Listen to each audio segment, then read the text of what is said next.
Olá, meu nome é Rodrigo Biondo e eu sou responsável pela assistência técnica e suporte pós-vendas da Vidence Medical. Hoje vamos falar sobre como fazer a correta manutenção do seu Ether MX. É muito importante conhecer essas dicas para que você possa utilizar o seu equipamento de forma correta e prolongar a vida útil do aparelho. Neste vídeo você vai aprender sobre todos os cuidados que você deve ter com o Ether MX, além de falarmos sobre manutenção preventiva para clientes e distribuidores. Vamos começar?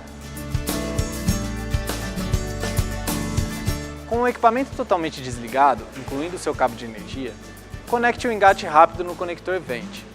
No conector Fill Drain, instale a mangueira com o funil.